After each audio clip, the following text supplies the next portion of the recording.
Hello guys, welcome to my channel. आज हम discuss करने वाले हैं ऑर्थोपेडिक के एक इम्पॉर्टेंट टॉपिक के बारे में, जिसका नाम है पेनफुल आर्क सिंड्रोम। ये क्या होता है? सबसे पहले इसकी डेफिनेशन देखते हैं। Painful arc syndrome is defined as pain felt in the shoulder during active abduction of the arm 60 degree and 120 degree with relief above 120 degree. मतलब पेनफुल आर्क सिंड्रोम क्या है? जब हम शोल्डर की मूवमेंट करते हैं, शोल्डर का अबडक्शन करेंगे, तो जो 60 और 120 डिग्री है उसके बीच में हमें पेन फील होता है। पहले 0 to 60 डिग्री करेंगे, उसमें कोई पेन नहीं होगा। फिर 60 to 120 डिग्री में हमें पेन फील होगा, और उसके ऊपर जो मूवमेंट करेंगे उसके बाद हमें कोई पेन फील नहीं होगा। इसके बाद हम इसके एनाटॉमी देखते हैं। एनाटॉमी क्या है? सब एक्रोमियल स्पेस। सब एक्रोमियल स्पेस क्या है? जो एक्रोमियन प्रोसेस है और जो हेड ऑफ ह्यूमरस है, इसके बीच में जो स्पेस है उसी को बोलते हैं सब एक्रोमियल स्पेस। इसके बाद देखते हैं जो स्ट्रक्चर्स होते हैं सब एक्रोमियल स्पेस में, वो कौन कौन से हैं। सब supraspinatus tendon, long head of biceps tendon and सब एक्रोमियल बर्सा। मैकेनिज्म क्या है? During abduction 60 to 120, the supraspinatus tendon and subacromial bursa get compressed between the greater tuberosity of humerus and the under surface of the acromion। जब हम 60 to 120 degree के abduction करते हैं, तो जो supraspinatus tendon होता है और जो subacromial bursa होता है, वो क्या होता है? कंप्रेस हो जाता है।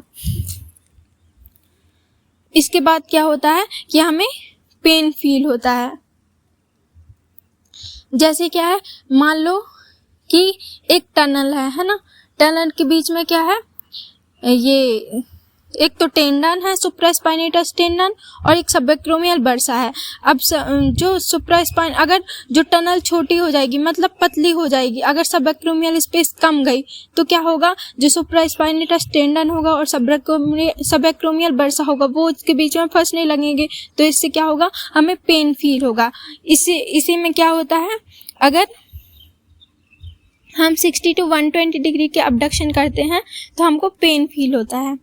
इसके बाद देखते हैं इटियोलॉजी। इटियोलॉजी क्या होती है कि ये किस किस वजह से हो सकती है।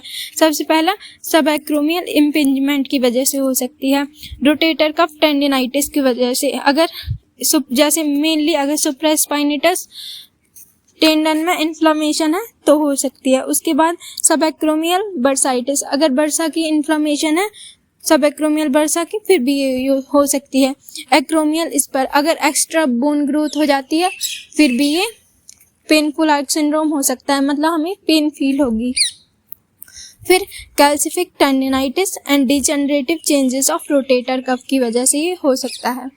इसके बाद हम देखते हैं next page, clinical features. Clinical features क्या क्या हैं?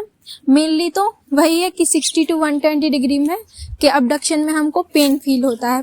इसके बाद पेन कैसा होता है? डल होता है, एचिंग होता है ऑन एंड डीप सीटेड होता है।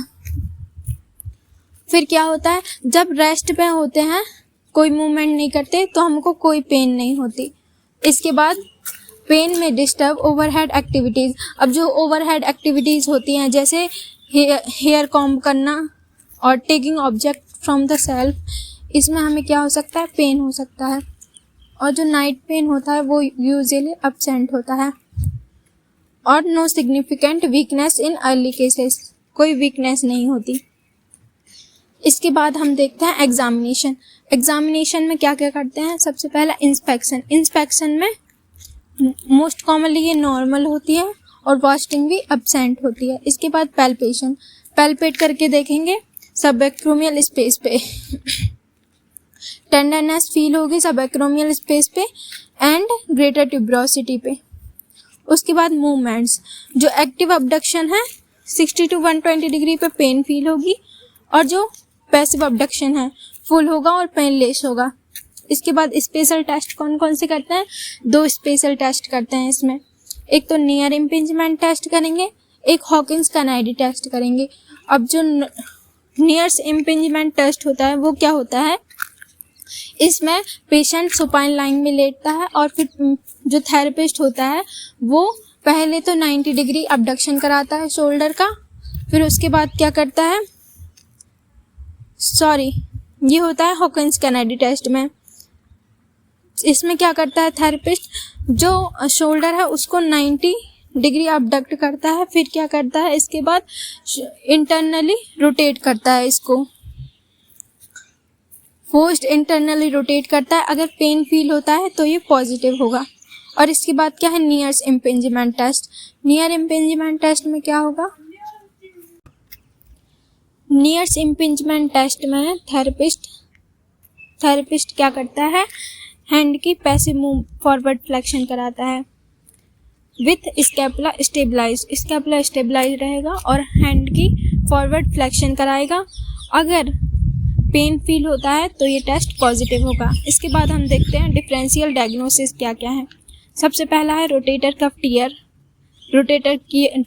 रोटेटर कफ टियर की वजह से भी ये सिम्टम्स देखने को मिल सकते हैं। Subacromial bursitis, calcific tendinitis, adhesive capsulitis.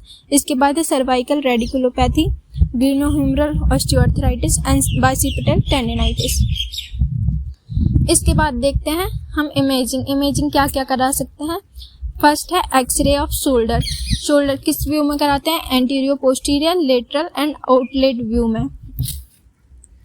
इसमें हमको क्या देखने को मिलेगा, अगर एक्रोमियल स्पर होगा, इस एक्रोमियल स्पर की वजह से ये पेन होगा तो हमको इसमें एक्सरे में देखने को मिलेगा एक्स्ट्रा बोन ग्रोथ जो होगी। उसके बाद अल्ट्रासाउंड करा सकते हैं। अल्ट्रासाउंड में जो सब एक्रोमियल बर्साइटिस है, अगर इन्फ्लामेशन है बर्सा की तो हमको देखने को मिल जाएगी। और रोटेटर कफ टियर होगा या टेंडिनोपैथी होगी तो डिटेक्ट हो जाएगी इसमें।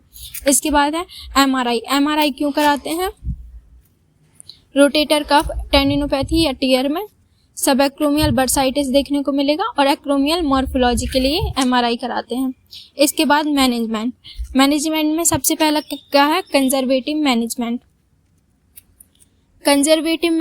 है। First, rest and activity modification. Patient को एडवाइस करते हैं कि वो ओवरहेड एक्टिविटीज अवॉइड करें एंड हैवी लिफ्टिंग भी ना करें। उसके बाद है नसेड्स में आइबुप्रोफेन दे सकते हैं और डिक्लोफेन, पेन रिड्यूस और इन्फ्लेमेशन रिड्यूस करने के लिए।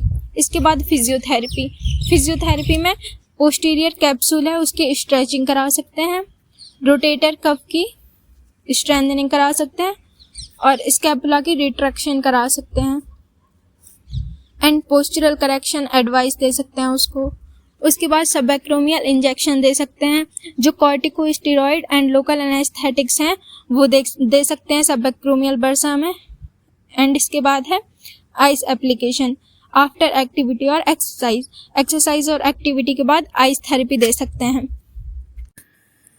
अब हम डिस्कस करते हैं पेनफुल आर्क सिंड्रोम के सर्जिकल प्रोसीजर्स के बारे में। पहला है ESD मतलब आर्थ्रोस्कोपिक सब एक्रोमियल डिकम्प्रेशन। ये क्या है, ये मोस्ट कॉमन प्रोसीजर है। इसमें क्या करते हैं, जो इन्फ्लेम्ड बर्सा होता है, मतलब ये क्यों यूज करते हैं, इसमें सब एक्रोमियल जो स्पेस है इसको बढ़ाने के लिए इसको यूज करते हैं। इसमें क्या होता है कि जो इन्फ्लेम्ड बर्सा होता है और जो एक्रोमियल स्पर होता है उन दोनों को रिमूव कर दिया जाता है, जिससे क्या होता है जो सब एक्रोमियल स्पेस है वो इंक्रीज हो जाती है और इम्पिंजमेंट को रिलीव करता है। सेकंड है एक्रोमियोप्लास्टी। एक्रोमियोप्लास्टी में क्या किया जाता है, जो एक्स्ट्रा बोन ग्रोथ है एक्रोमियल स्पर उसको रिमूव किया जाता है। इससे क्या होता है, जो सब एक्रोमियल स्पेस है वो इंक्रीज हो जाती है। इसके बाद है बर्सैक्टमी। इसमें क्या करते हैं, जो सब एक्रोमियल बर्सा है जिसकी इन्फ्लेमेशन हुई है, इन्फ्लेम्ड सब एक्रोमियल बर्सा इसमें रिमूव कर दिया जाता है। और इससे क्या होता है कि इससे भी जो साइज है, जो स्पेस है वो इंक्रीज हो जाती है और पेन खत्म हो जाता है। इसके बाद है रोटेटर कफ रिपेयर। इसमें क्या करते हैं, अगर रोटेटर कफ की टियर हुई है तो उसको अंदर से जोड़ देते हैं और इससे क्या होता है, टेंडन रिपेयर हो जाता है और इससे भी पेन खत्म हो जाता है। और इसके बाद लास्ट है डिस्टल क्लेविकल एक्सीजन। अब इसके बाद पोस्ट ऑपरेटिव रिहेबिलिटेशन। जब ये सर्जरी के बाद क्या क्या रिहेबिलिटेशन करना होता है। सबसे पहले तो स्लिंग इमोबिलाइजेशन, मतलब जो स्लिंग बांध के उसको उस पार्ट को इमोबिलाइज्ड कर देते हैं। इसके बाद passive range of motion exercises कराते हैं फिजियोथेरेपी में। इसके बाद एक्टिव रेंज ऑफ मोशन कराएंगे। इसके बाद स्ट्रेंथनिंग कराएंगे रोटेटर कफ मसल की, रोटेटर कफ की एंड स्कैपुलर मसल्स की। और लास्ट में जो पेशेंट है वो अपने स्पोर्ट्स या डेली एक्टिविटीज़ को कर सकता है।